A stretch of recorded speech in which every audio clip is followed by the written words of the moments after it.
রাতের বাজে 11টা। রাতের খাবার শেষ করে ঘুমানোর প্রিপারেশন নিচ্ছিলাম। ফোনটা হাতে নিতে না নিতেই রেসিপিটা আমার চোখের সামনে পড়ে এবং দেখতে কিন্তু অনেক লোভনীয় লাগছিল। দেখে মনে হচ্ছিল আমাকে এখনই খেতে হবে। শীতের মধ্যে লেপ থেকে বের হয়ে বানানোর জন্য চলে গেলাম। নাস্তাটি তৈরি করার জন্য একদমই কম উপকরণ লাগবে এবং ঝটপট হবে, তার জন্যই ভাবলাম ট্রাই করে দেখি। নাস্তাটি তৈরি করার জন্য ব্রেডের মাছ থেকে আমি যেভাবে দেখালাম সেম ভাবে কেটে নিতে হবে। ভয়ের কোনো কারণ নেই, ব্রেডটুকু কেটে আমরা ফেলে দেব না, সম্পূর্ণ ব্রেডই আমাদের কাজে লাগবে। ভিডিওতে যেভাবে দেখতে পারছেন সেম ভাবে আমি 4টা ব্রেড কেটে নিয়েছি। দেন আমাদের নাস্তাটি তৈরি করার জন্য প্রয়োজন হবে একটা টমেটো, একটা পেঁয়াজ আর 2টা কাঁচামরিচ। দেন আমি পেঁয়াজগুলোকে কিউব করে কেটে নিব। ভিডিওতে পেঁয়াজগুলো কিউব করেই কেটেছিল, তাই আমিও কিউব করেই কেটে নিলাম। রেসিপিটা আমিও প্রথমবারের মতো ট্রাই করছি। পেঁয়াজগুলো কাটতে কাটতে একটা ছোট্ট রিকোয়েস্ট করে নেই, আমার ভিডিওটি ভালো লাগলে প্লিজ একটা লাইক দিবেন। ভিডিও সম্পর্কে কোনো মতামত থাকলে কমেন্টে জানাতে পারেন। দেন আমি এখানে 2টা কাঁচামরিচ নিয়ে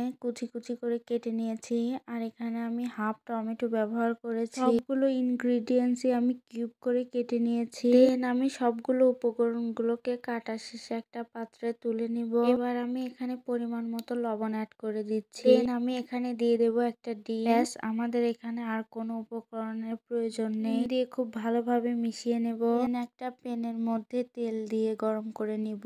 এরপর কেটে রাখা পাউরুটিগুলো দিয়ে দিব। পাউরুটির ফাঁকা অংশে আগে থেকে করে রাখা ডিমের মিশ্রণটা দিয়ে পূরণ করে দিব। বুঝে শুনে ডিমের মিশ্রণটা দিতে হবে, ব্রেডের চারপাশ থেকে যেন বের হয়ে না যায়, তাহলে কিন্তু দেখতে ভালো লাগবে না। এমভাবে আমি 2টা ব্রেডই ফ্লাপ করে নিব। দেন আমি আগে থেকে কেটে রাখা ব্রেডের টুকরাটা দিয়ে কভার করে নিব। দেন একটা ঢাকনা দিয়ে ঢেকে মিডিয়াম টু লো হিটে ব্রেডগুলোকে ভেজে নিব। ব্রেডগুলো একদম ক্রিস্পি হয়ে যাবে। খেতে কিন্তু অসম্ভব মজার হয় এই নাস্তাটা। যাদের টিফিনের জন্য একদম পারফেক্ট রেসিপি। যদি 5 মিনিট সময় থাকে অনায়াসে এই নাস্তাটা তৈরি করে নিতে পারবে। নাস্তাটি তৈরি করতে 8 মিনিট সময় লেগেছে, যেহেতু আমি ভিডিও করেছি তাই। একদম অল্প সময়ে কিন্তু নাস্তাটি তৈরি হয়ে যাবে। বাচ্চা বড় সকলেই কিন্তু খুব মজা করে খাবে। পার্সোনালি আমার কাছে তো অসম্ভব মজার লেগেছে। আমাকে বিশ্বাস করে বাসায় একবার হলেও রেসিপিটি ট্রাই করবেন,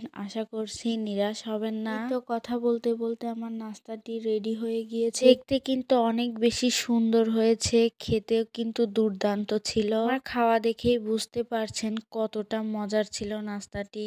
আমি নিজেই অনেকগুলো খেয়ে নিয়েছি। ভিডিওটি ভালো লাগলে প্লিজ প্লিজ প্লিজ একটা লাইক দিবেন এবং আমার ভিডিওগুলো যদি আরো দেখতে চান অবশ্যই আমার পেজটিকে ফলো দিয়ে রাখবেন।